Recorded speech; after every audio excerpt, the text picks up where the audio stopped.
decided to build a drift car. Why? Well, a few reasons. There's a lot less regulations than you need if you're going to build anything else for like racing, which I'm accustomed to that from the off-road project, the Pajero I used to have. You can take friends with you. You got a lot more creative freedom with the build. So obviously tires are going to be a bit of an expense, not to mention everything that breaks. But I think the way I'm going to tackle it is just to run with what I got, and then if it breaks, make it better, go with that. Obviously I'm going to make it safe, and if I'm going to also be taking friends and family in the car with me, I want them to be safe, so even if it cuts into my budget. So I'm going with a 3 Series BMW. They're pretty good out of the box for that kind of thing.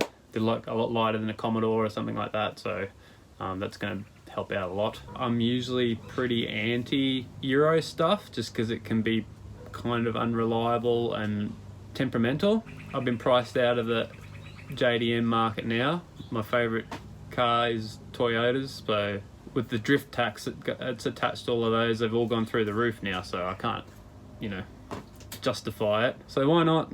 It's going to be an extra challenge, but I probably need an extra challenge right now because I couldn't decide whether I'd build a time attack vehicle or a drift car. So the reason I went for a drift is because even though I've never done any circuit racing, only off-road, and not that I'll necessarily be good at it, but I feel confident in trying if I was going to do like a time attack, whereas with drifting I don't feel very confident. That's why I want to do it, to challenge myself, learn how to control a car that's out of control basically. And it's a different type of setup, one that I'm unfamiliar with extra steering angle and all that kind of geometry to get the suspension dialed in.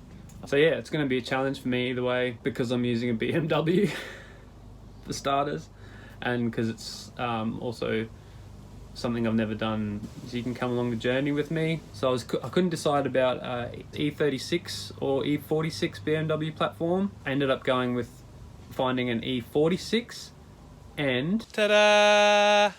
This is it. This is what I ended up with. Should be right, but we'll see. Not bad. It's pretty rough around the edges, but sort of exactly what I was looking for. 6-cylinder. Manual, rear wheel drive, not the biggest engine, 2.5 litre, but they're pretty hard to find anything, especially like a 330i that's cheaper than $3,000 that's running anyway. In fact, I think this one actually used to be a 318, so it's had a conversion, so God knows what dramas I'm going to run into. Pissing oil, which is to be expected from one of these, but it's not bad. It's got everything I need, like everything works pretty much. Came with some spares. Rocker cover, which is what's pissing out anyway. I think it's warped. That one's less warped. Got quoted $960 for a new one, so I'll be trying to make do with that, I think. Prestige. Driving around in luxury. Strip all this. First mod in Gran Turismo is weight reduction, so I'll just take a page out of that book. Yeah, with the seats and the spare and even if I go as far as the body deadener, all the AC components, I'll get all that out of there. Pull half the dash apart.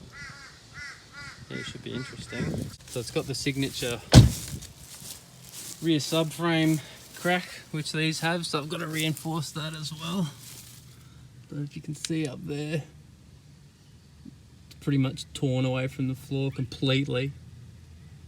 That's common on these though. So the whole subframe has to come out and it has to be re-welded basically with reinforcement plates. But yeah, this year I just want to get it running so I can do fun stuff. Yeah, got some wiring to do as well. The fan carked it, so I've got to, well, the fan didn't, but the wiring for the fan carked it, so I've got to investigate that.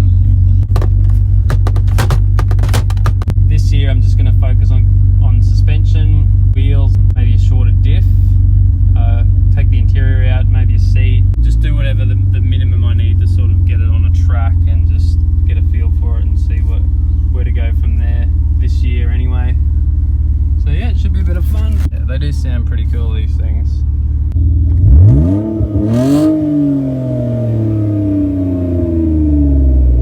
They kind of remind me of like a elderly smoker with a real raspy voice. Hopefully it'll like being on the limiter because I'm going to be spending a lot of time there, I think. Alright, so one of the main things I want to get out of this is I want it to be easy to work on. So removing all the bullshit I don't need that you'd need on the road. The water tank, even the air box I'm going to get rid of. I know they're pretty efficient from factory. I just want this area clear. If I'm on a track or something and there's issues, I don't want to have to pull heaps of shit apart to get to it. I'm gonna pull this off. AC lines, they can piss off because that's defunct anyway now. Just whatever I can, just make it easy. That'll be stage 1 anyway, and that'll be also part of weight reduction. So.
The joy with these is that the front bar actually comes off pretty easy. So all you need to do to get the bumper off is up underneath.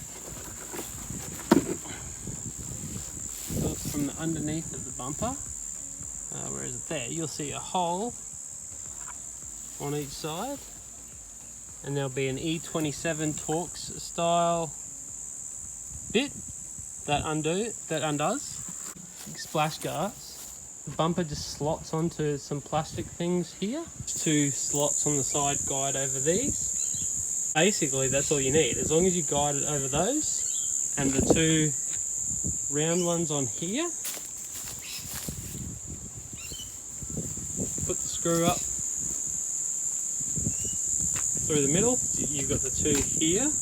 1, 2, 3, 4, 10 mils, 3 13s here on each side, which are here, and then also unplug all the headlights and whatnot. But that whole assembly should come apart.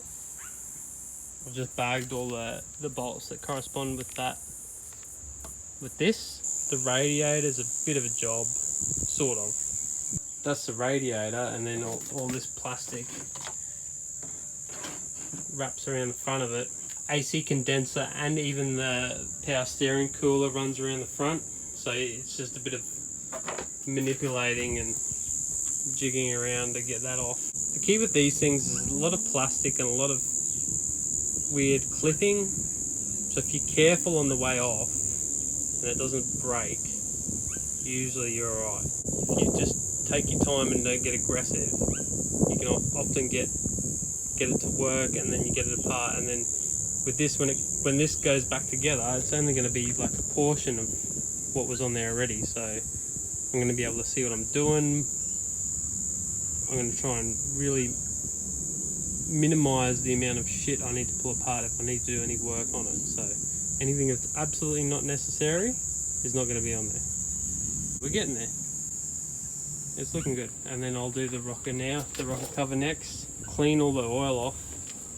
So it's clean slate, start with that. Put the radiator back in, and then before I fire it up, make sure there's no leaks and stuff so I don't assemble more. So yeah. And that's it.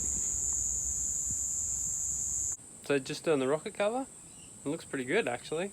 I pulled it off and expecting to see like gunk and all sorts of crap built up in there. See all like the cam lobes and whatnot all seem pretty clean, not too bad. None of the hardening surface coming off or anything. It's not built up with heaps of gunk, which I was expecting. Actually looks pretty well maintained, to be honest. I guess time will tell if that's the case. Yeah, it's not messy under there, which is a good start. But yeah.